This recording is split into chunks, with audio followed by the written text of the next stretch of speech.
lo más sensato sería dejar la madera al natural, bueno, como intentaremos ver durante la conversación.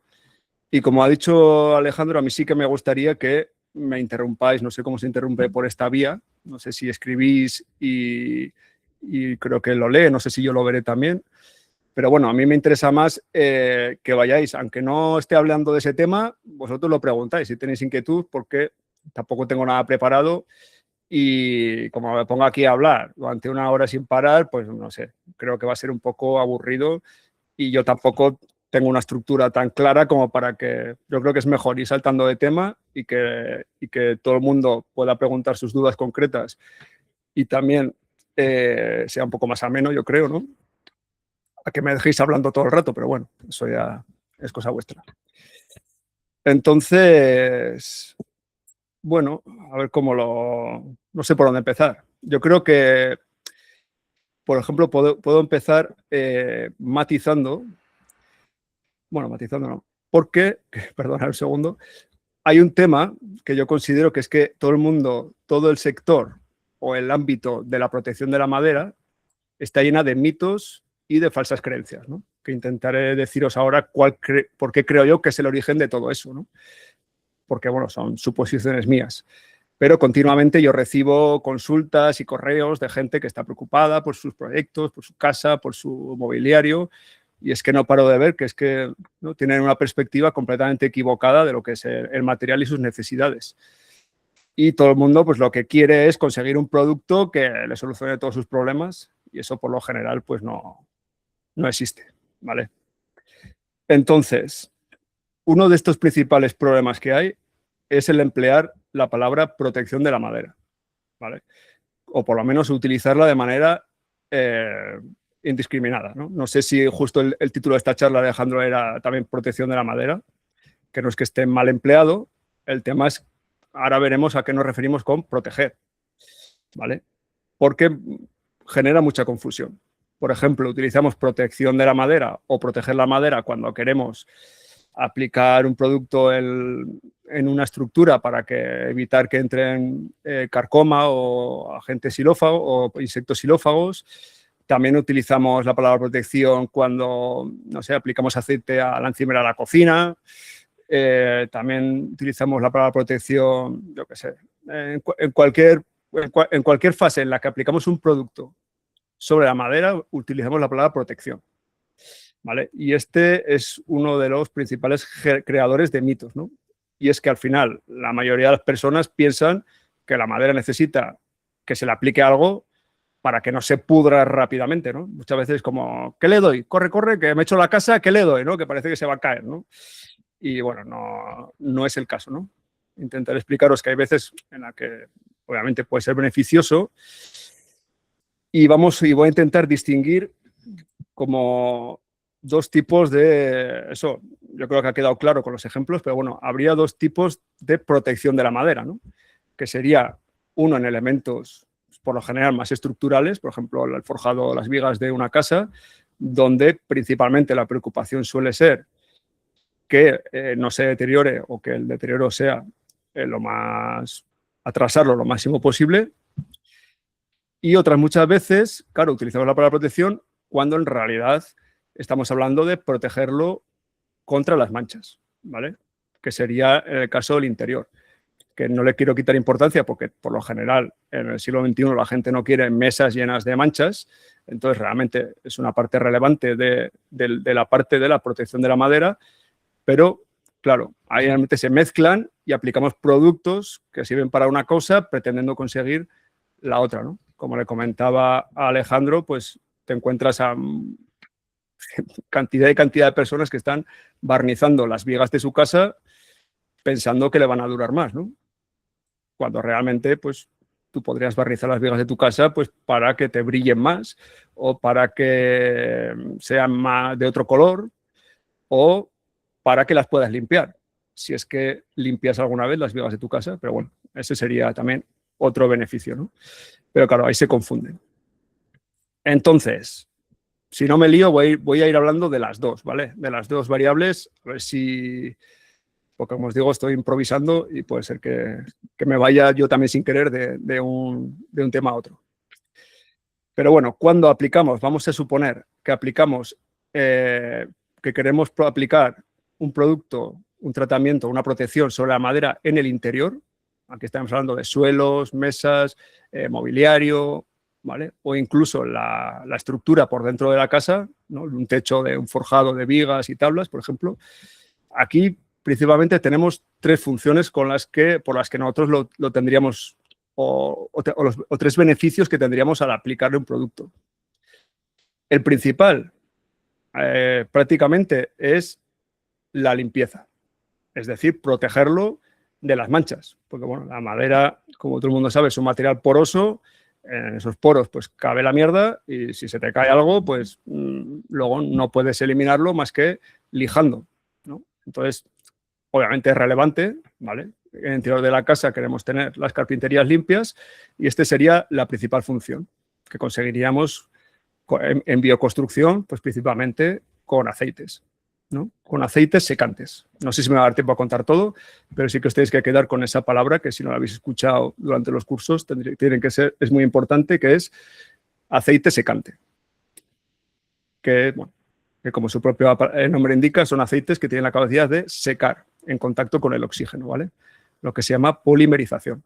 Pero bueno, con que se entienda el concepto de que secan, ya es importante, ya es lo más importante. Entonces tenemos la protección contra las manchas. Después tendríamos la decoración, que también no quiero desmerecerlo, porque realmente también es muy importante, ¿no? Tradicionalmente se han policromado los muebles, se han aplicado dorados, se aplicaban altos brillos, ¿no? La gente quería eso, ¿no? Colores, cerrar el poro, que reflejara como si fuesen materiales, como si fuese vidrio. Yo sé, eso era lo que gustaba en otra época. Hoy en día, sin embargo, pues queremos que parezca que no lleva nada, colores blanqueados, y con algunas maderas intentar ponerlas más oscuras para que parezcan otro tipo de maderas consideradas más nobles. Yo qué sé, también tenemos nuestras preferencias que también conseguimos con los acabados, ¿no? Que aquí tendríamos pues, los tintes y los aceites con pigmentos, principalmente en bioconstrucción. Este es el segundo motivo, o sea, tenemos ya limpieza y decoración. Y el tercero, que sí tiene un poco más de relevancia, lo que pasa que yo creo que poca, pero bueno, sí tendría una relación con la durabilidad de la madera, ¿vale? Es decir, hacer algo para que dure más años, es que vamos también a estabilizarla. Es decir, la madera tiene, como supongo que ya lo habréis visto, es higroscópica. Es decir, cuando hay más humedad aumenta su tamaño, principalmente a lo ancho, y cuando hay menos humedad se contrae y generando el movimiento de hinchazón y contracción que se suele llamar. Entonces, estos movimientos de hinchazón y contracción sí que son los que van generando, por ejemplo, las fisuras en la superficie de la madera, ¿no? No es la única causa, ¿vale? Pero sí que es una causa que una madera continuamente, ¿no? Sobre todo más al exterior, donde tiene movimientos, cambios de humedad muy fuertes entre el día y la noche, entre el invierno y el verano, pues la aplicación de un recubrimiento o una protección, pues hace que esto se atenúe, no que se elimine, ni mucho menos, ¿no? Yo me lo suelo imaginar como con una gráfica, ¿no? No sé si se ve así. Si la diferencia entre día y noche, invierno, verano, lluvia, sol, ¿no? Pues es así, ¿no? Sería se hincha, se contrae, se hincha, se contrae. Pues cuando después de la aplicación de recubrimiento, pues sería una onda mucho más suave, ¿no? Y más alargada, ¿no? No es tan rápido, entonces, bueno, pues la madera o los ensambles, ¿no? Donde también, cuando hay un ensamble en un mueble, pues ahí también hay hinchazón y contracción y pues son los movimientos que con el paso de los años van generando algún tipo de problemas. Eso sí, para que esto sea efectivo, deberíamos de estar recubriendo todas las caras de la madera, cosa que no siempre pasa, ¿no? Por ejemplo, en una mesa, pues yo qué sé, igual le das por arriba y por abajo no le das, o bueno, o sí le das, eso ya depende de cada uno. Por eso digo que, aunque esto sí que ocurre, para mí no es tan relevante. O sea, lo digo desde el desconocimiento, ¿vale? Porque así como la limpieza y la decoración son fáciles de observar, ¿no? Con la propia experiencia, bueno, o tu propio gusto, porque ahí no hay... La parte de la decoración no es medible, ¿no? Esta parte de lo que supone ese movimiento de contracción e hinchación, sobre todo en el interior de la vivienda, pues para mí me resulta muy difícil de medir, de saber cuál es su relevancia. Desde luego ocurre, puede ser importante, pero yo no le doy tanta importancia. Yo, por ejemplo, en mi casa, la mesa por debajo, pues igual no le doy nada, yo qué sé. Y tampoco pasa nada, ¿no? Obviamente, pues por debajo va a haber más intercambio de humedad, ¿no?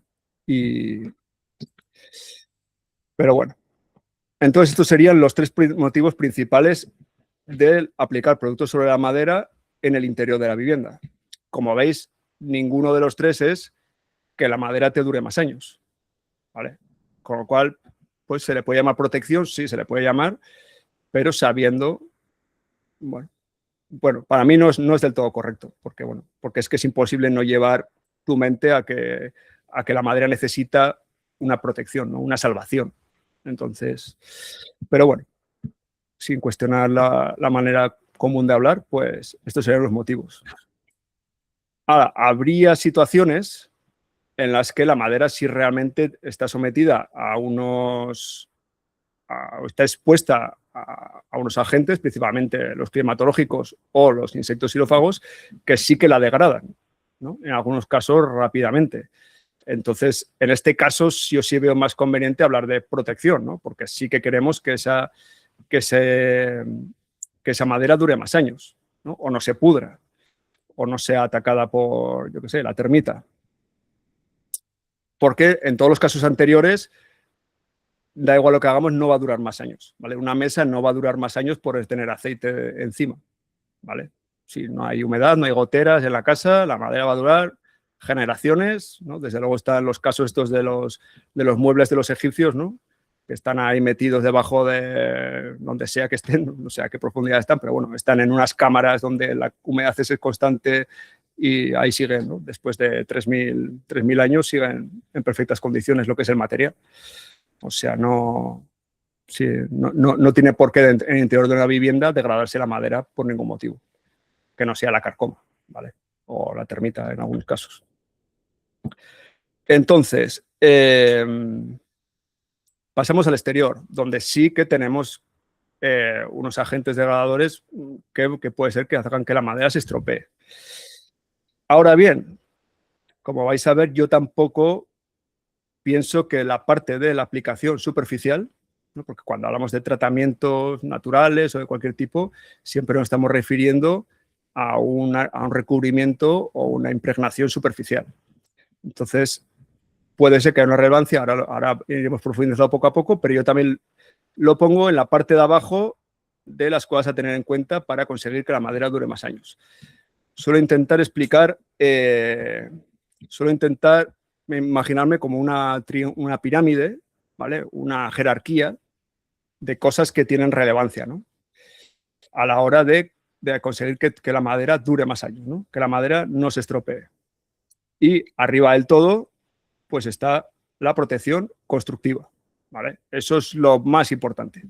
Por donde si tú tienes preocupación de que tu casa, de que tu porche, de que lo que sea que estés haciendo te dure más años, eso es lo que realmente tienes que poner importancia, ¿no?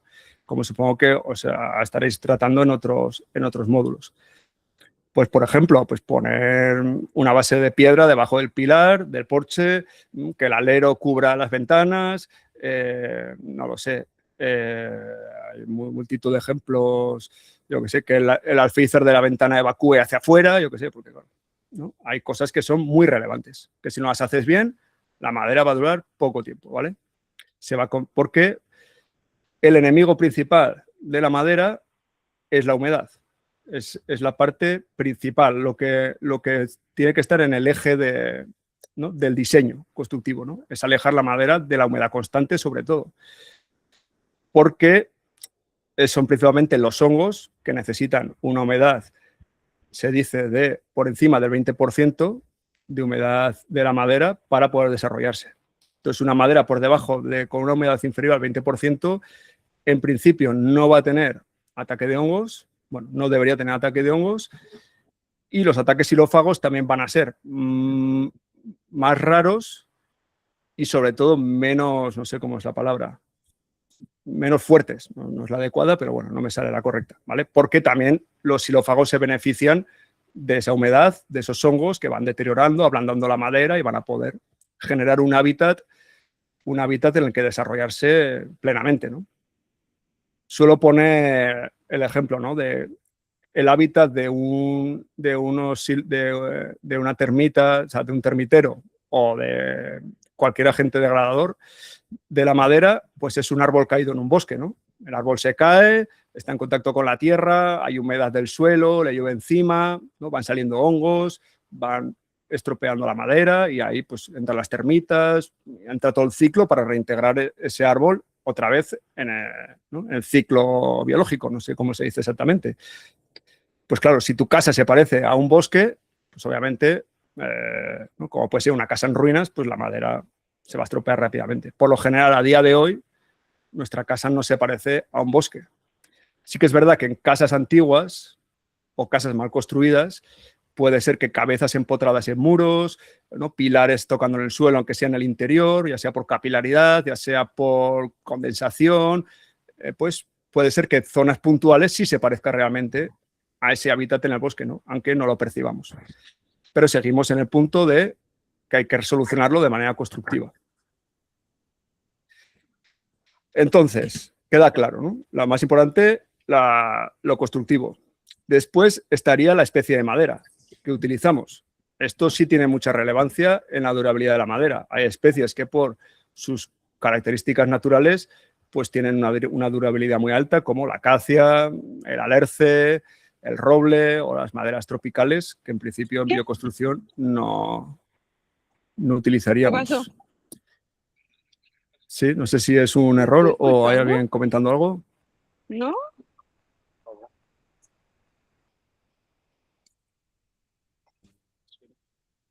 Bueno, pues tenemos la especie de madera. Como comentaba, hay especies que son naturalmente muy durables y otras especies que no. ¿Vale? Entonces, elegir una madera adecuada a la clase de uso, a la clase de riesgo, ¿no? Que se suele ver en arquitectura, yo no lo controlo bien, pero bueno, pues hay casos en los que tienes que tener en cuenta el diseño constructivo y la especie de madera. Esto es lo más relevante. Después estaría, como tercer punto en la jerarquía, estarían los tratamientos químicos, ¿vale? Que en bioconstrucción, pues por lo general, entiendo yo, que se evitarían. Pero bueno, sí que puede ser que, por ejemplo, con los tratamientos autoclave, por ejemplo, que puedes utilizar para rastrear un suelo, que yo creo que en bioconstrucción tampoco eso se rechace, pues puedes conferir a maderas más poco durables, menos durables, como el pino, por ejemplo, que es la madera que más se trata con autoclave, pues le puedes conferir un poco cualidades de una madera más durable, ¿no? Que lo consiguen inyectando, no sería inyectar, porque bueno, se hacen autoclave, que es presión y vacío, y bueno, no lo conozco bien, pero bueno, consiguen impregnar casi la totalidad de la fibra de la madera, principalmente con sales de cobre o bueno, otras sustancias que lo que hacen es que los hongos no se puedan desarrollar. Por eso son más durables, porque aunque la madera no sea muy durable y haya humedad, pues el hongo no puede desarrollarse y no se inicia la degradación. Ese sería el motivo. ¿Vale? Y ya por último, estaríamos en los tratamientos superficiales. ¿Vale? Lo que pasa que yo personalmente pienso que ya directamente tampoco estarían ya entrando en juego en la durabilidad de la madera. ¿Vale? Estaríamos otra vez volviendo al otro apartado anterior en el que hablamos de el aspecto de la madera. O sea, volveríamos a un ámbito de decoración o decorativo, también relevante. Ahora explicaré por qué. Pero si todo lo anterior, las tres anteriores no se han hecho bien, la cuarta da igual lo que hagas. O sea, no va a haber ningún aceite, ningún lasur, ningún producto que tú quieras que si no has construido bien, no has utilizado la madera adecuada, se va a pudrir igual, ¿no? Si el entorno no es favorable. Siempre pongo el mismo ejemplo, ¿vale? Para intentar que esto se entienda. Y es, vamos a imaginar el caso más desfavorable para que una madera dure en el tiempo, ¿no? Que podría ser una estaca de un vallado, ¿no? Que la clavas en la tierra, entierras una tercera parte de la estaca, la tapas con tierra y aprietas bien. Ahí ¿no? Se moja entera y la humedad se queda en el suelo, siempre empapando la fibra de la madera.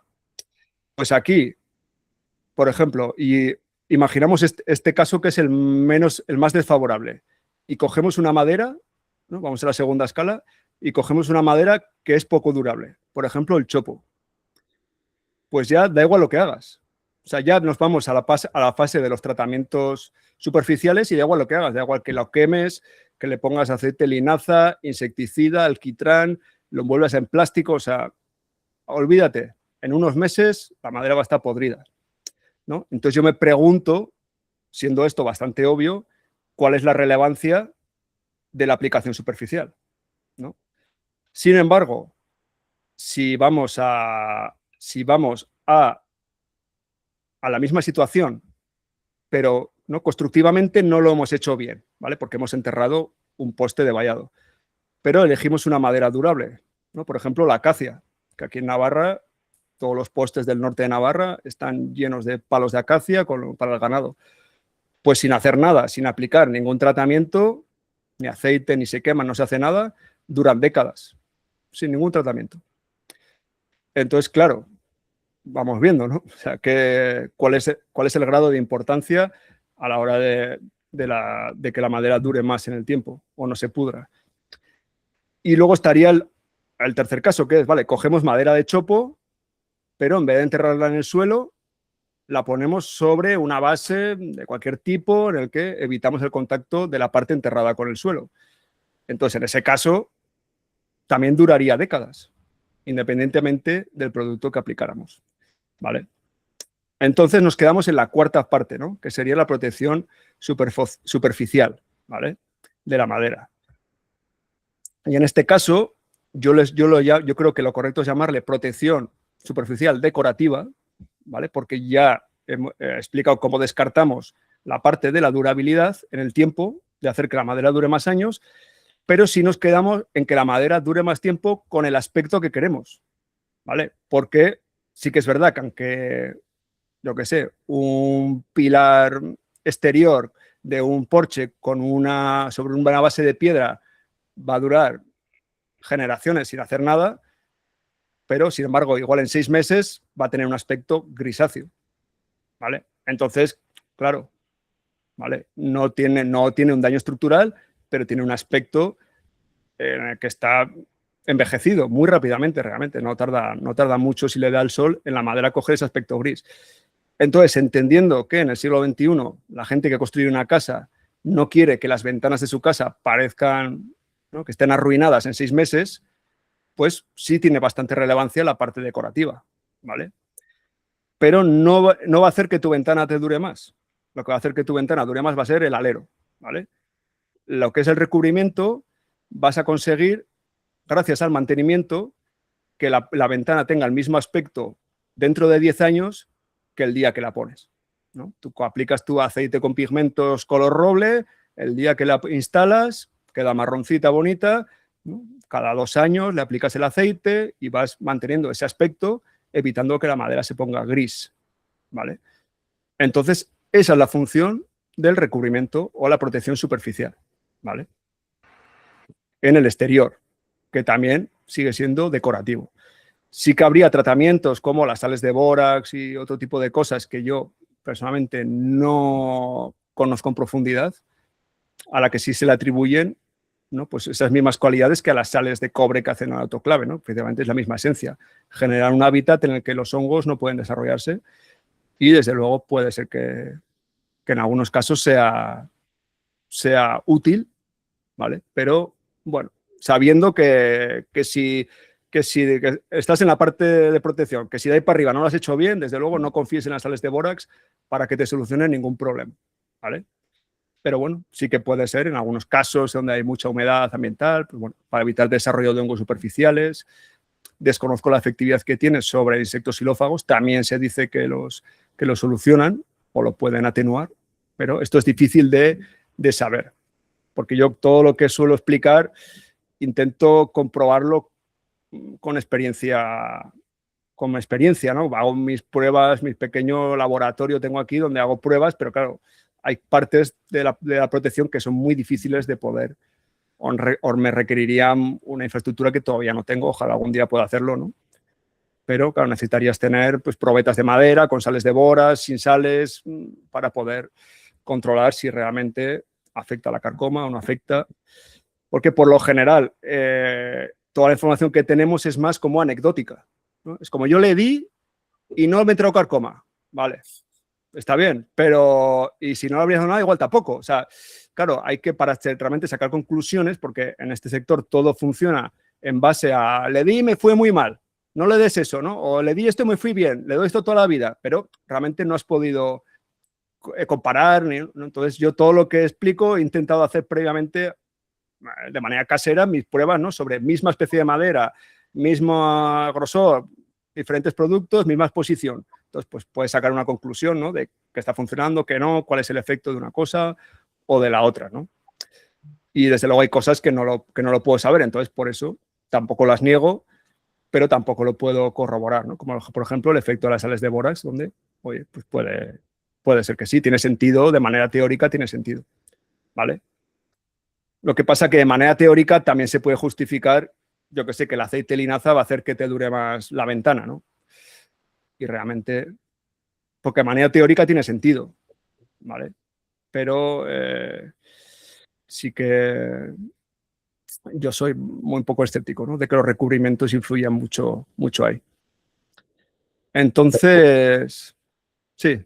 En ese, no has mencionado, y ahí te preguntaría, el tema de la incidencia de los rayos ultravioleta, no suele decirse que, claro, siempre en relación con la humedad, ¿no? Y la incidencia solar, que hay las maderas claras, por ejemplo, y tipo pino, etcétera, que sufren más también por lo que comentabas antes, ¿no? De los movimientos en la fibra, etcétera, que maderas que son oscuras por naturaleza, y que por eso es recomendable en maderas que están en el exterior buscar un color, o sea, oscurecerlas para que para que sufran menos. Sí, eso está muy bien planteado, porque ahora con esto puedo explicar lo que puede cobrar sentido todo lo que he explicado. Y es que cuando la incidencia de los rayos ultravioletas sobre la madera, realmente a nivel científico, yo creo, ¿no?, que elimina la lignina, creo que es, ¿no? Bueno, yo creo que la madera es lignina y celulosa, ¿no? La lignina es el pegamento que une como los tubos, que sería la celulosa, ¿no?, la estructura de la madera. Entonces el sol la degrada y luego con la lluvia pues se lava, y debe ser, yo me lo sé un poco, lo he leído, tampoco soy experto en química, pero bueno, que el color de la propia madera, el que tú ves, pues está, o sea, se degrada al degradarse ese componente. Por eso la madera se vuelve gris rápidamente. O sea, lo que está haciendo la radiación ultravioleta o el sol, por simplificar, es volver la madera gris. ¿Es una degradación? Sí, es una degradación. O sea, teóricamente que la madera se está degradando. Lo que pasa que es superficial. O sea, que tú tienes una madera que, por ejemplo, que está expuesta a la calle, pero cubierta por un alero, se va a poner gris, pero yo te digo que dentro de 20 años tú rascas el gris, así con un formol en plano lo rascas y ha profundizado micras. De hecho, cuando la madera se pone gris, lo que está haciendo es lo mismo que la pintura, que es proteger a la madera que está detrás. O sea, ya en sí es un recubrimiento, ¿no? Por decirlo así, bueno, no es un recubrimiento, es una degradación, solo que sí que va profundizando. Lo que pasa, no sé, yo leí alguna vez cuánto profundizaba, pero vamos, en relación a la vida humana no es relevante. O sea, son micras a la década, yo qué sé. O sea, que si tú tienes una ventana de 70 milímetros de espesor, o sea, la degradación, o sea, esa madera, la ventana se va a estropear por todos los lados antes de que el sol degrade el material. O sea, eso va a ser siempre superficial, ¿vale? Hablando de micras. Lo que pasa es que el aspecto es de madera podrida. O sea, nadie quiere, o por lo general, la gente no quiere madera gris en sus carpinterías. Por eso sí le aplicamos el producto. Bueno, si haces, es muy típico en los países del centro-norte de Europa, donde utilizan tanto las fachadas ventiladas de Alerce principalmente, porque, bueno, porque es barato y porque es muy resistente a la intemperie. Austria, Alemania, Holanda, hay muchos graneros, son grises, y porque, claro, se pone el Alerce sin tratamiento ninguno, se deja ahí, así va. Y entonces a veces se ve incluso irregular, porque donde hay un alero que hay menos sol, está menos gris, en otro sitio está más gris. Pero a donde iba es que ahí se venden tintes de ese color para dar ese aspecto a la madera. Sí. Sí que es verdad que con un producto podrías llegar a controlarlo, ¿no? A que sea más homogéneo, que sea más estético, ¿vale? Pero bueno, desde luego, si te gusta la madera vieja y no te importa que la madera esté gris, pues realmente en muchas situaciones podrías no aplicarle nada, aunque sea en exterior. Sí que es verdad que aquí hay una cosa que, como os digo, yo no lo puedo comprobar del todo, por eso no voy a decir que no sirva. Sí que es verdad que hemos visto que el recubrimiento hace que la contracción y la hinchazón de la madera se atenúe. Entonces, sabiendo que la contracción de la madera y la hinchazón es una de las causas por las que se generan grietas en la superficie, y si realmente, pues si se moja, desde luego las grietas no van a ayudar a que dure más años, ¿vale? Si se empieza a introducir la humedad por dentro. Entonces, si realmente nosotros aplicamos un producto, conseguimos que no aparezcan grietas, lo cual no es muy probable, pero bueno, o las reducimos, vamos a suponer que las hemos reducido, que habrían salido más grietas sin el producto, pues sí que puede ser que tenga una influencia en la durabilidad de la madera, porque desde luego va a ser mejor una fachada de madera que no tenga grietas en su superficie, ¿vale? Lo que pasa que realmente es que luego aplicas el recubrimiento, luego en una zona se ha estropeado, ya no le has hecho el mantenimiento, o sea, lo considero como una utopía, ¿no? O sea, que está lejos de lo que es. O sea, yo nunca he visto un recubrimiento bien mantenido. O sea, creo que eso es como, no sé, una utopía que está ahí, pero ¿no? En la teoría, por ejemplo, si tú aplicaras, no sé, una pintura gruesa, ¿no? Porque una pintura gruesa sobre una contraventana, yo qué sé, ¿no? Que está muy expuesta. Claro, mientras hay un recubrimiento de pintura, ni la humedad, ni el sol, ni nada toca la superficie de la madera. La madera está perfecta.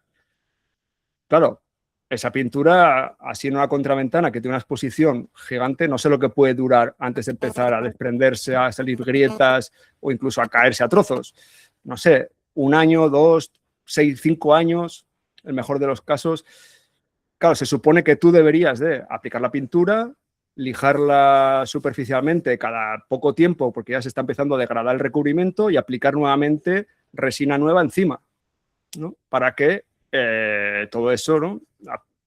Siempre tenga resina nueva, no degradada en la superficie y con lo cual no haya fisuras, ni grietas, ni nada. Claro, eso es que no, yo no lo he visto. Yo no lo he visto. En toda mi carrera no he visto ninguna instalación de carpintería que se haya pintado, se haya aplicado, que el mantenimiento no haya ido ya tarde. Porque encima, claro, lo que dice, igual en la fachada, la parte de más arriba está perfecto, la parte de abajo ya está degradada, las contraventanas de una cara están bien, pero las otras no.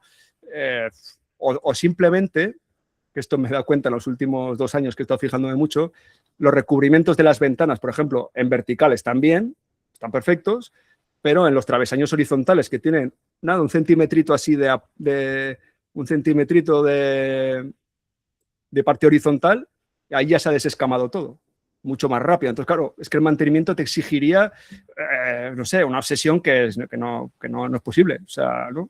Ir revisando todo, va a ver, no sé, no lo veo. Entonces, sí que teóricamente esto tiene sentido, ¿vale? Que un recubrimiento proteja la madera de los agentes externos, pero no lo sé. No sé si conseguirías que. A ver, que me está llamando por aquí. No sé si conseguirías que de manera efectiva que eso fuese así. Con lo cual yo creo que realmente lo relevante está arriba. Está en haber elegido una especie adecuada, en haber construido correctamente, teniendo en cuenta el agua por dónde va a ir, dónde se puede concentrar humedad, y eso es lo que realmente te va a hacer que la obra funcione y dejar al recubrimiento su labor, que es su labor principal, que es la de mantener el aspecto que a ti te gusta en tu casa. Oye, me gustan así las ventanas, elijo un color, la aplico y no le quito, como antes, no le quito relevancia, porque es que es muy relevante, sobre todo si os dedicáis, si sois autoconstructores igual menos, pero si sois profesionales es que es muy complicado, porque la gente quiere que, ¿no? Quiere que las ventanas queden bien, quieren que se vean bien, su puerta de entrada y es normal, que se vea como nueva, ¿vale? Entonces hay productos que te permiten ir aplicando y mantenerlo y eso, y tiene todo el sentido del mundo aplicarlo. Sí que es verdad que en exterior, si tiene mucha incidencia del sol, lo normal sería aplicar un color. ¿Vale? El tema de los productos incoloros para el exterior, yo no le veo mucho sentido, ¿vale? Porque, espera un segundo, joder, me suena, he puesto el teléfono en silencio, pero está conectado al ordenador y me suena igualmente.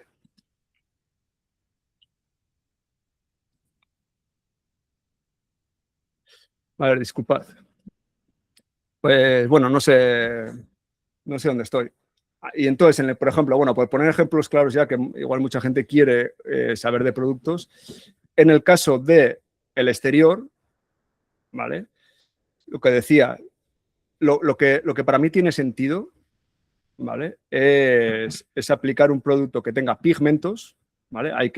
Bueno, no es importante saberlo, porque si compras un producto para exterior siempre va a tener pigmentos, pero bueno, a modo de teoría del tema, no es lo mismo tinte que pigmento, ¿vale? El tinte es, porque también se utilizan indistintamente, el tinte va a ser un líquido con color, por ejemplo, el café o el zumo de frutas, ¿no? A ver, sería un tinte natural, ¿no? Un líquido con color que mancha, ¿no?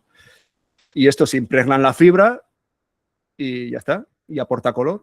Y el pigmento es un sólido, ¿vale? Es un sólido con color. Por ejemplo, el dióxido de titanio o pigmentos minerales, ¿vale? Finamente molidos, ¿vale? Finamente molidos que consiguen, o sea, a veces se extraen de tierras o de metales. Y entonces un sólido, que ese sólido necesita de un aglutinante, ¿vale? Que sería algo que haga que ese pigmento se pegue a la madera, a las fibras.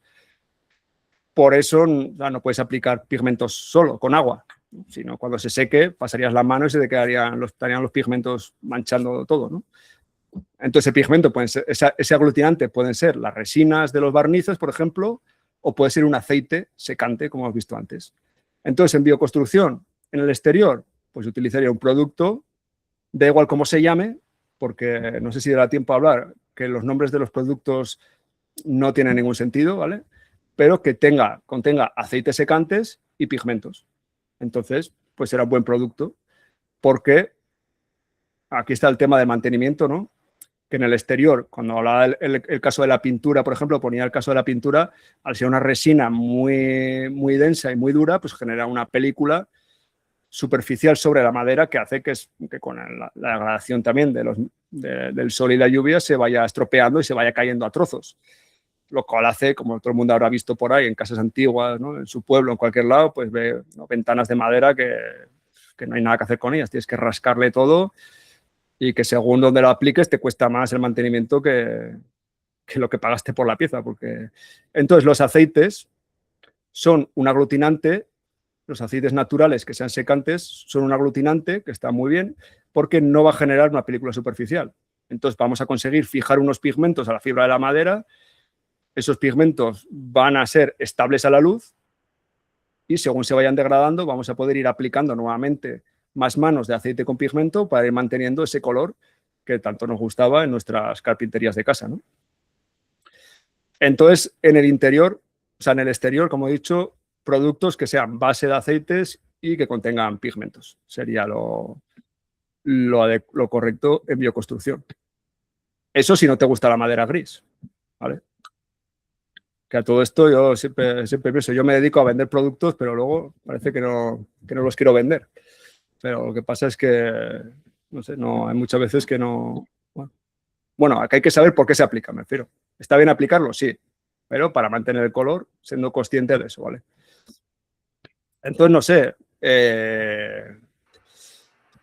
Entonces, luego, no sé, ¿no tenéis aquí alguna pregunta? Sí, sí. ¿A ti te gustan? A ver. algo No que sé dónde ha hablar ido si la ahora pregunta, la he podemos visto unos ver las segundos. preguntas le damos la palabra a Pablo, que yo lo había Y ahora aguantado. no se te escucha, yo no te escucho, Alejandro. Hola, ¿se me escucha ahora? Yo no te escucho, Alejandro, no sé si qué te ocurre. Creo que eres tú otra vez. Sí, ¿Ah, sí? nosotros lo Ah, pues soy escuchamos. yo. Sí que se te Me cago en la escucha. leche. Disculpar, que ya sabía que me iban a... Igual me han fallado los cascos, a ver si... Yo te he dicho antes que no sé por qué se me desconectan. ¿Me Voy a ver si escuchas? si se conectan estos otros. ¿Me escuchas? De momento no oigo nada. Espera un poco a ver si... 1, 1, 1.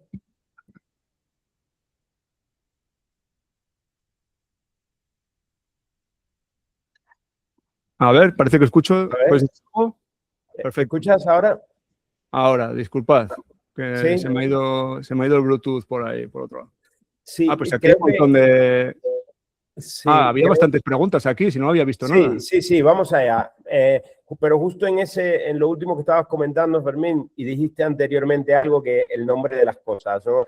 Yo al principio, cuando estábamos en el aire, hablábamos del tema de los conceptos de mercado, ¿no? Como lasures y tenemos los barnices, los aceites, los lasures, que hay un poco de confusión, que son manipulaciones de marketing para vender ciertos productos y que no se entiende muy bien qué son, ¿no?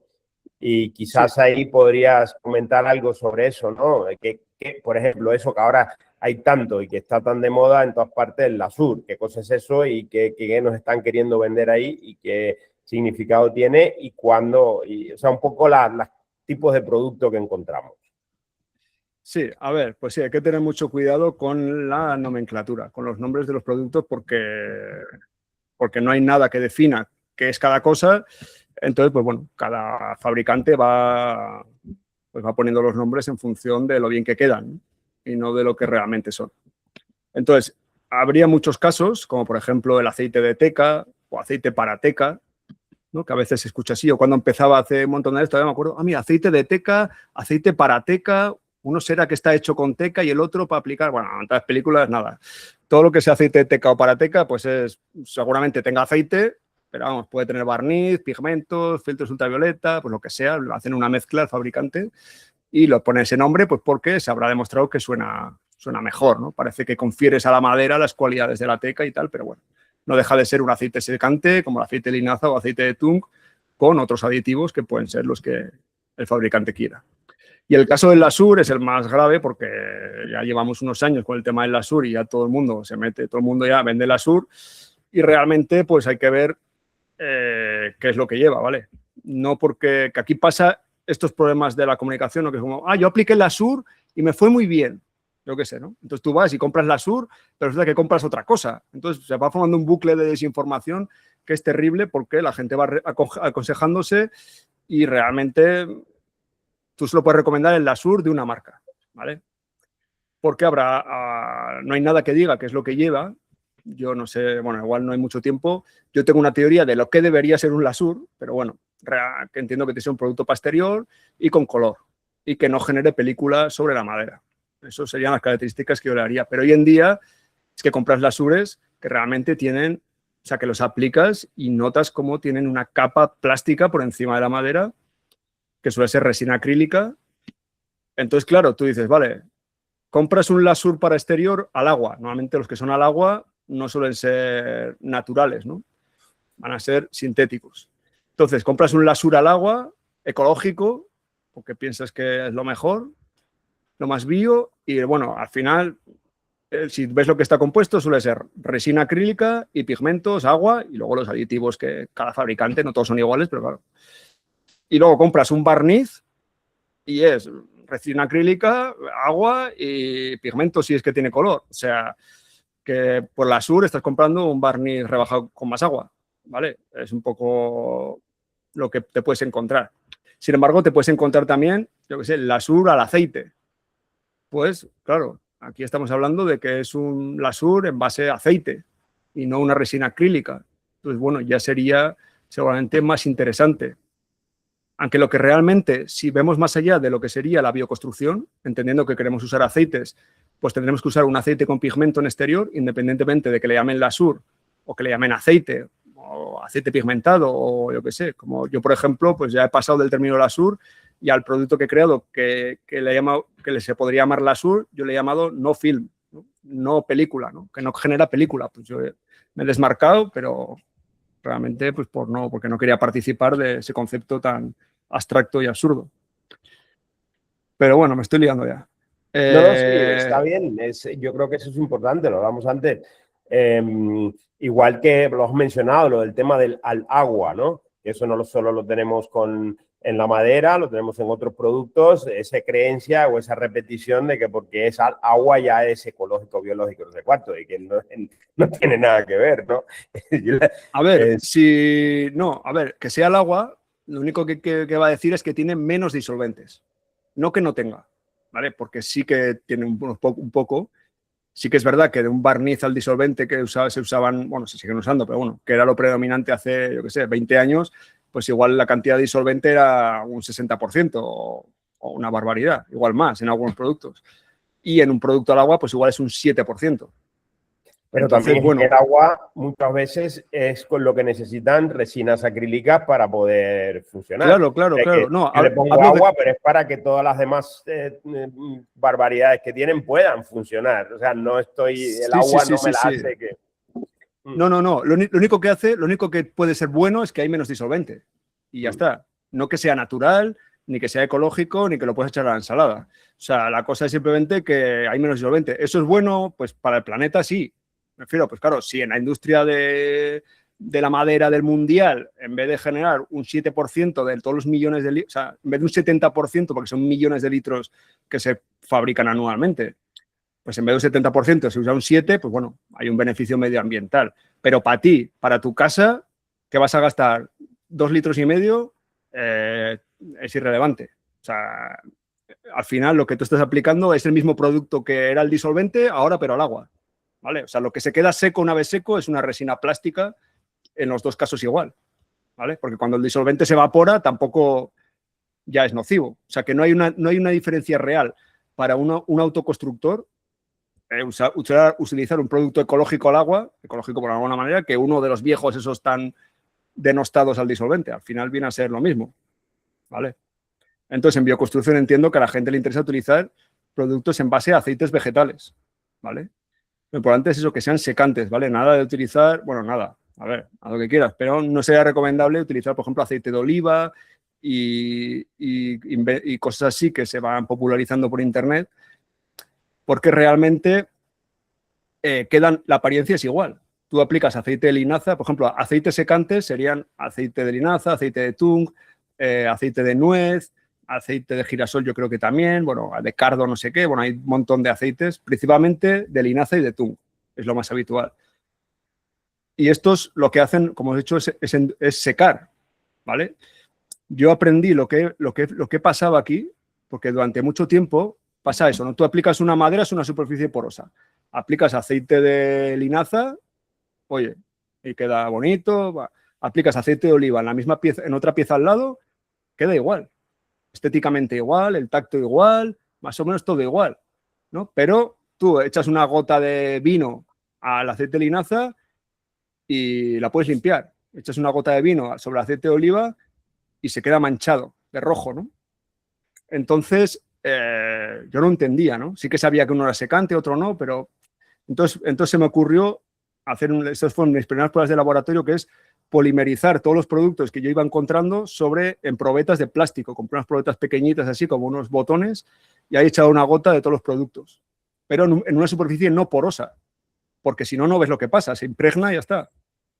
Entonces, claro, ves como el aceite de linaza, por lo general, se arruga y se queda como una goma, ¿vale? Se seca, pero no seca como una piedra, ¿vale? Que también se escucha por ahí que el aceite de linaza endurece la superficie de la madera.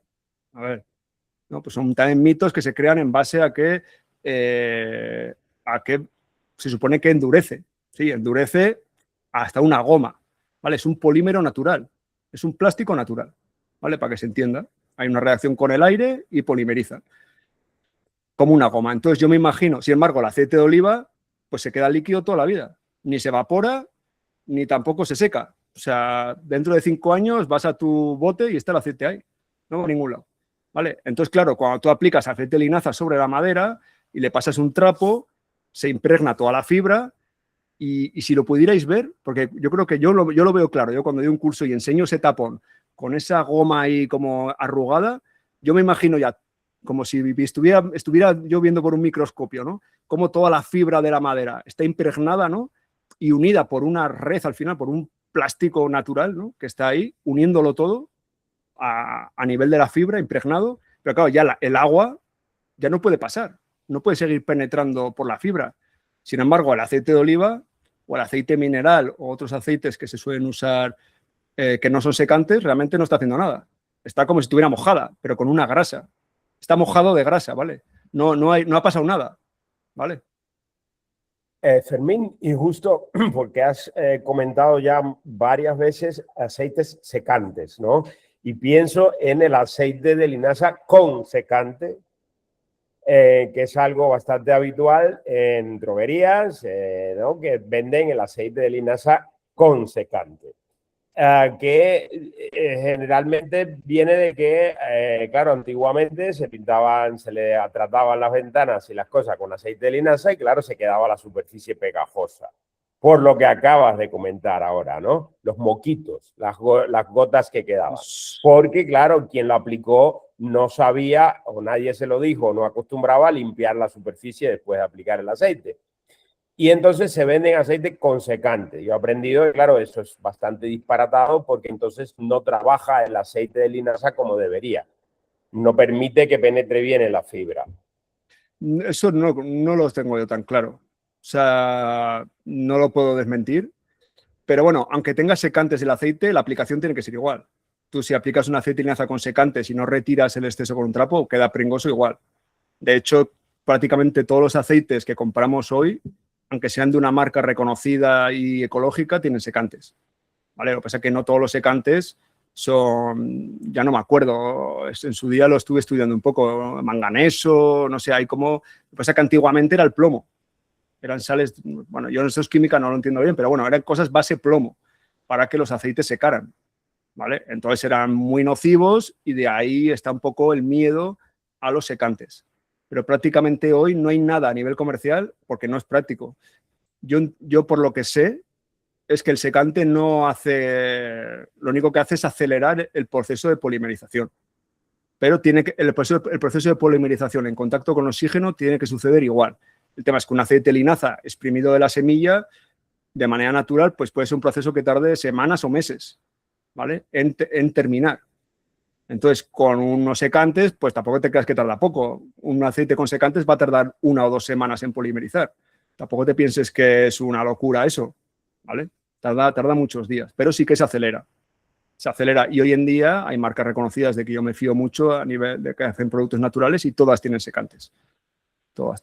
Lo que pasa es que no son tóxicos. ¿Vale? Okay.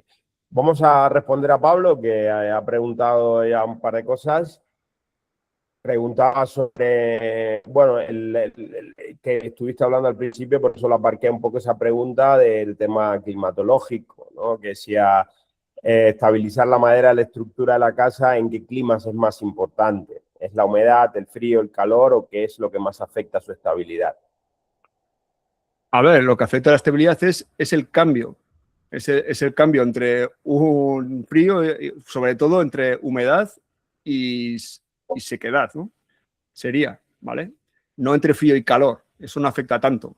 Influye, ¿vale? Pero lo importante es la relación entre, porque, por ejemplo, asociamos muchas veces que el calor va a hacer un ambiente más seco, pero no es así. Por ejemplo, hay climas del norte de España, por ejemplo, en Cantabria, donde en verano hay más humedad ambiental, ¿vale? O sea, en verano se dilata la madera, porque también afecta más, es como una gráfica, ¿vale? Que hay, es una relación entre humedad ambiental y temperatura. Entonces, a mayor humedad ambiental y mayor temperatura va subiendo la humedad relativa de la madera, ¿vale? Entonces, es el cambio entre la humedad relativa de la madera, lo que va haciendo.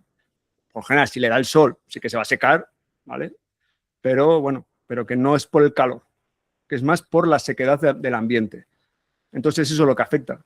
Si está en el interior, le afecta menos porque hay menos cambios, porque la humedad y la temperatura suele ser más constante, por lo general, sobre todo en las casas modernas. ¿Vale? Entonces lo que afecta es y siempre va a afectar, siempre va a afectar. Eso, hay un tema con lo de las ubicaciones geográficas que yo me vuelvo loco. No paro de recibir correos de, tengo una casa, está en el sureste de Ávila, orientación norte-sur, no sé qué, frío a la noche. O sea, nunca he recibido a alguien que me diga, nada, tengo una casa en un sitio, oye, divino, o sea, no pasa nada, el sol poquito, casi no llueve, no cambia. No, es que siempre hay, pero no, en el exterior hay cambios de humedad y la madera se moja, se da el sol y se estropea en todos los sitios. Hay un sitio un poco más rápido que en otro, pero en lo que es la degradación, esta superficial que hemos visto. Pero vamos, que siempre la protección va a ser igual. O sea, no existiría el caso en el que alguien diga, no, mi casa, mis ventanas están en un sitio que no sufren nada. Ah, pues sí, pues toma este producto que protege poco. ¿No? Sería absurdo. O sea, no hay, siempre se protege igual, ¿no? Lo que pasa es que todo el mundo tiene la sensación de que su casa es la que peor está. Sí. Y ahí, Fermín, cuando hablas de protección para estabilizar esa madera, que yo estoy hablando de lo que es la estructura de la casa, ¿de qué estás hablando exactamente? ¿De qué tipo de productos? Cualquiera, todos los productos estabilizan la madera. A mayor recubrimiento, más estabilización. Por ejemplo, un barniz estabiliza más que un aceite, ¿no? El aceite, por ejemplo, o sea, con eso de que polimeriza, ¿no? Crea esa película de plástico natural. Claro, pues la humedad ambiental tarda más tiempo en atravesarlo, se reduce la transpirabilidad. Al final es una cosa que también hay en el tema de la bioconstrucción, sobre todo, hay mucho tema con la transpirabilidad y tal, pero realmente todos los recubrimientos lo que hacen es reducir la transpirabilidad y por eso atenúan, o sea, y por eso la estabilizan, ¿vale? Porque tarda más tiempo en atravesar, ningún recubrimiento va a anular. Siempre va a terminar habiendo un intercambio de humedad con los materiales higroscópicos. Pero claro, si le pusieras una resina epoxi de 1 centímetro por todo, pues nada, ahí sí que no habría intercambio de humedad, ¿no? Por eso, a mayor resina y mayor espesor de película, pues más estabilización.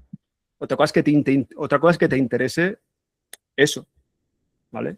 Que luego está el tema de la transpirabilidad, que en bioconstrucción se le da mucha importancia y en el tema de la carpintería, por lo general, no lo tiene. No lo tiene, ¿vale? Porque, bueno, por ejemplo, en el interior, desde luego, es irrelevante, ¿no? Que la humedad que hay debajo de la mesa pase encima de la mesa no tiene ninguna relevancia, ¿no? O sea, porque está envuelto, ¿no? Cuando aplicas un producto en vigas o en pilares, tampoco tiene mucha relevancia, ¿vale? Puede tener relevancia cuando quieres que en una casa haya transpirabilidad hacia el exterior. Lo que pasa es que aquí, por ejemplo, si es la capa exterior, normalmente hay una fachada ventilada o hay otra cosa que es lo que te va a garantizar la transpirabilidad, ¿vale? Sí que podría no tener sentido, por ejemplo, barnizar las paredes de una habitación por dentro, ¿vale? Pues, y crearte un cubo de plástico, pues eso no tendría sentido, ¿vale? Ahí sí. Pero que unos pilares y unas vigas, no hay relevancia, porque están envueltos, o sea, no hay un interior y un exterior, no hay... ¿Vale? Entonces, tiene cierta relevancia, pero hay que saber cuándo. Tampoco ¿es transpirable, no es transpirable? A ver, que no... ¿Vale? Sí. Pero sí. En un cubo, por ejemplo, o en el caso más claro, en una caseta de jardín, ¿vale? Que ahí sí que la madera es cerramiento y exterior, que no tiene sentido porque nadie construiría así, pues ahí sí que no tendría ningún sentido aislarte y que eso no transpire, ¿vale? Sería problemático. Lo que pasa es que en las casas bien construidas, normalmente hay capas que no... ¿Vale? Sí que la cara interior no tendría sentido quitarle transpirabilidad o quitarle mucha, barnizándolo con muchas capas, pero bueno, nadie hace eso tampoco. Pablo, cuando tú comentas la estructura, estabilizar la estructura, ¿a qué le llamas estructura? O sea, ¿te refieres a pilares forjados? Claro, si te refieres a que no salgan grietas en pilares y vigas, el tema es que ahí no va a hacer efecto. Porque la fuerza realmente son fendas o elementos, grietas que no tienen relevancia estructural normalmente, a no ser que, no sé, haya pillado una viga realmente que ya estaba muy mala, pero sí. Y si está en interior o está embebida en los muros, es que ya está protegida, no. Bueno, pero sí, perdona, Pablo. nada, comentaros. Yo soy un autoconstructor, soy de esa parte de la audiencia. Y la casa que estamos planteando con el arquitecto es de estructura ligera de madera, pues lo típico de madera de pino, pues es típico C18, C24. Y luego lo que es el tejado ya en estructura de viga laminada. Y entonces simplemente me preguntaba si para darle pues estabilidad a la parte de estructura de la techumbre, de tejado, tiene algún tipo de sentido pues el No, protegerla en ese sentido. Que yo no lo he visto, pero también es verdad que mi padre hizo una casa en su día y, bueno, pues algunas de las maderas empezaron a girarse y a hacer este tipo de juegos y luego hubo que hacer reparaciones porque, bueno, por sí, ejemplo, sí, uno de los pero postes coger 45 grados de viraje así sobre sí mismo y se salía de su sitio. Pero eso no lo vas a resolver con ningún aceite. Es que esa madera, Vale, ya, pues eso árbol que preguntaba, nace claro. torcido, esa madera, claro, estuvo mal secada o está mal Sí, cerrada probablemente. o quién sabe qué es lo que pasó ahí. Pero eso no lo no puedes evitarlo con un tratamiento que tú le des a elementos de la estructura. Vale. No, no. no. La estabilización es más en una tabla, por ejemplo, te imagínate una tabla, pues ese movimiento, ¿no? Si hay una unión de muchas tablas o una tabla dentro de un armario, yo qué sé, o una fachada ventilada, así que ese movimiento de tablas es más... En una viga realmente pues no es problemático el movimiento de hinchazón y contracción, porque son elementos aislados que crecen un poquito y se reducen, ¿vale? Y eso no lo puedes... o sea, podrías atenuar igual un poco esa pequeña hinchazón y contracción, pero bueno, si se gira, no hay ningún recubrimiento con que pueda solucionar eso, desde luego que no. Vale. Gracias. Y las grietas hay tan pocos, porque no son debidas, las grietas que salen en las vigas no son motivadas al movimiento de hinchazón y contracción, son debidas al proceso de secado, que al tener tanta sección, ¿no? se va secando el exterior de la madera, con lo cual se va comprimiendo, porque está más seco, se va comprimiendo el exterior y el interior sigue más húmedo. Y entonces se generan unas tensiones, que es lo que provoca las fendas, y eso es inevitable en madera maciza. No hay, es cuestión de la calidad de la madera, pero bueno, hoy en día no hay control sobre eso. Tú vas a una lotería, vas a comprar vigas, saldrán grietas en todas, en unas más grandes y en otras más pequeñas, y si quieres construir con madera, pues lo que tienes que hacer es aprender a convivir con las grietas y ya está. Y si no, pues utilizar otro material. Vamos, no hay... Sí. Pero vamos, que no pasa nada, le dan el toque, ¿no? Un producto natural. Sí, Hoy en a día, ver, al final compramos vigas de imitación madera y le hacemos unas grietas luego. Sí. Dice Mónica que pregunta por con qué producto podemos evitar los isoalifáticos y otros derivados del petróleo que sí funcionen para madera de muebles y de suelos, interior-exterior. Mira, pues aquí sí que hay casos en los que hay productos al agua que son naturales, ¿vale? Porque hay empresas que sí que están avanzando en ese sentido, ¿vale? Pero es algo bastante moderno, ¿vale? Pero hay varias empresas que ya están haciendo. Y lo que hacen son emulsiones de aceites en agua. Entonces, realmente utilizan algún producto que hace que se emulsione mejor, pero bueno, en principio son productos naturales. En algunas marcas, como Durga, por ejemplo, lo hace muy bien eso. Y entonces no tiene disolventes. Porque tradicionalmente todos los productos naturales, paradójicamente, suelen contener disolventes, ¿vale? Porque son necesarios para las resinas naturales, hay que... ¿Cómo se llama? Joder, se me ha ido la palabra. Diluirlas, no. Joder, se me ha ido. Pero bueno, se entiende, ¿no? Para que una resina se pueda convertir en líquido hace falta un disolvente. Entonces, muchos productos que compras que son naturales contienen los disolventes. Tradicionalmente. Hoy en día están empezando a solucionar eso. Fermín, ya que llevamos un buen rato, a mí me gustaría, o yo sé que desde el principio tú lo planteaste, que la idea no era tampoco venir a vender tus productos, pero que tu experiencia te ha llevado, como yo comentaba antes, a desarrollar tus propios productos, tus aceites, etcétera. Y me parecería interesante que comentes qué has hecho, o sea, tu propia experiencia con tus productos que has desarrollado, que ofreces y incluso, bueno, cómo puede accederse a ellos, ¿no? Sí, a ver, pues sí, yo como ya llevaba años vendiendo productos y como me expongo de manera pública, pues recibo consultas varias al día, pues ya empecé a crearme un esquema claro de qué cosas era lo que la gente realmente buscaba y no encontraba, ¿no?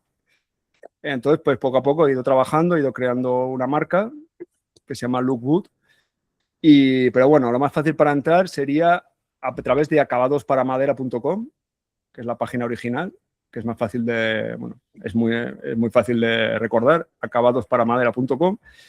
Y ahí vendo principalmente productos, no son estrictamente para bioconstrucción, sí que hay un criterio de selección de que sean lo más naturales posibles, pero sí que es verdad que, bueno, no sé, hay ya como es, yo como os he dicho no soy experto en bioconstrucción, a mí me interesa, ¿no? Pero pues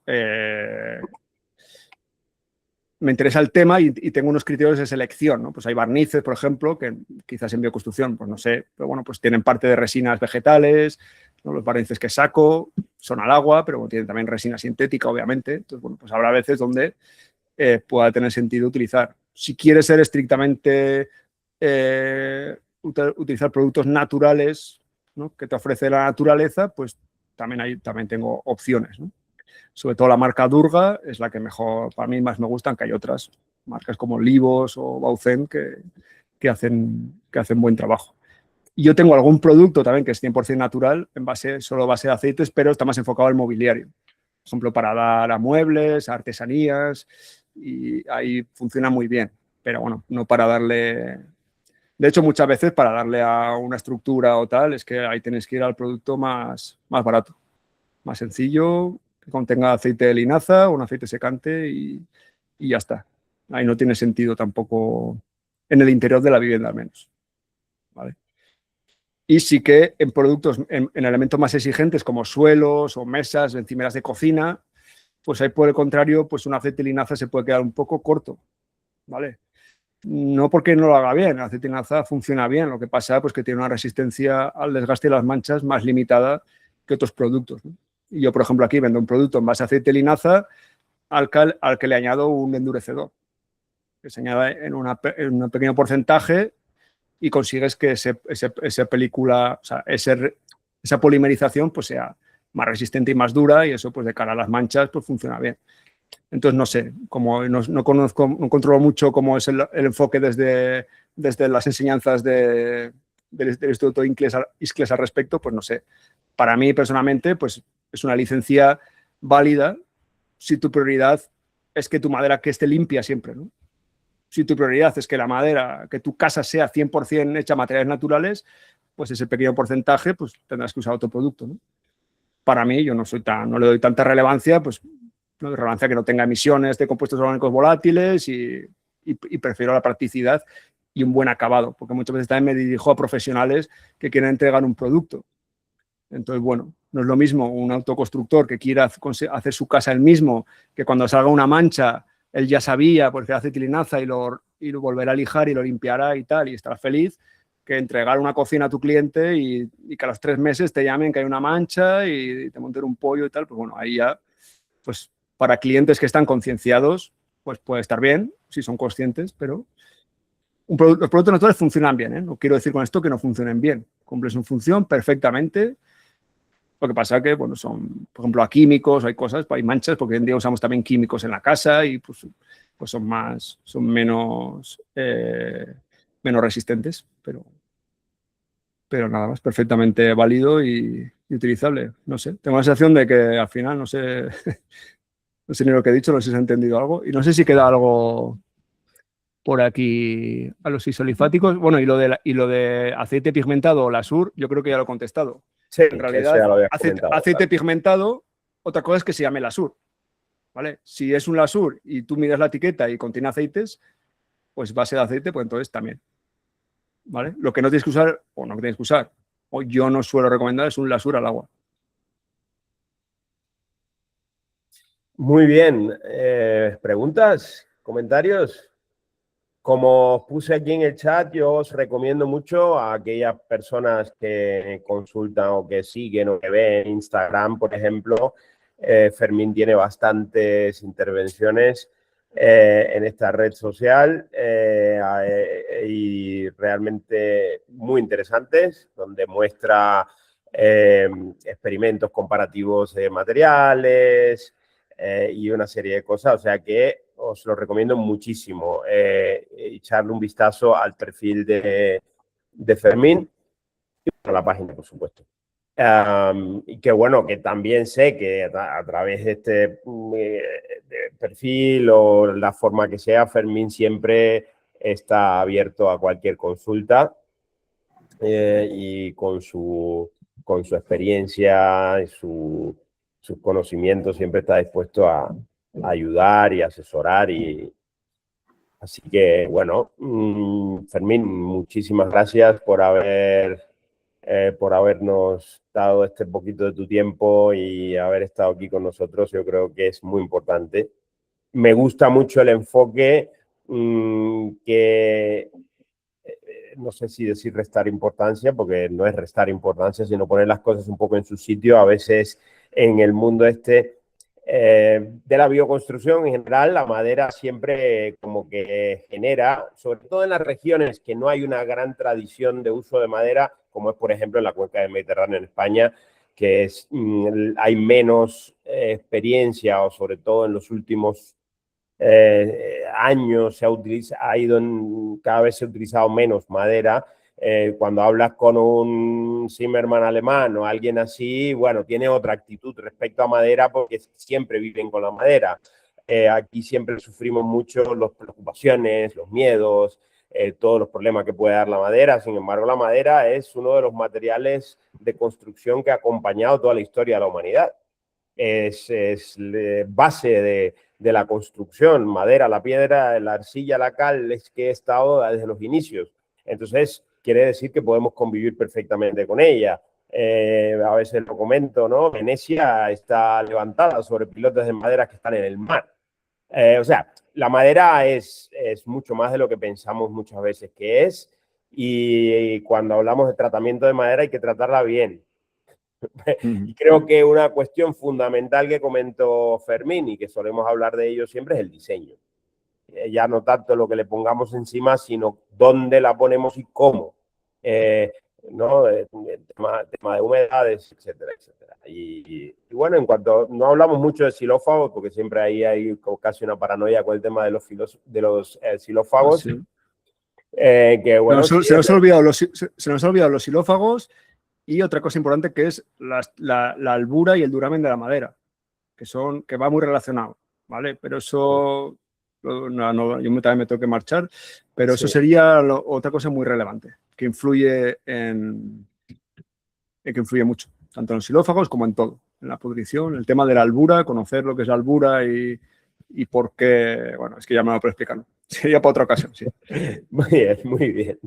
Muy bien, Fermín, muchísimas gracias. Muchas gracias a todas, todos que habéis estado aquí, que seguimos a vuestra disposición, que tenéis todas las charlas colgadas en el canal de YouTube, pero que también estamos y con nuestro ciclo de expertos en bioconstrucción, nuestros talleres, el Instituto Iscle, Cambuga y Fermín Lorda. Muchas gracias, Fermín. Venga, nos vemos. Muchas gracias. Hasta luego. Hasta luego. Encantado. Gracias. Muchas gracias. Bueno, Buenas tardes. Yo me marcho corriendo, ¿vale? Si quieres que charlemos algo, ya hablamos. dices, que tengo que ir a buscar a mis hijas. Venga. Eso, venga, chao, chao.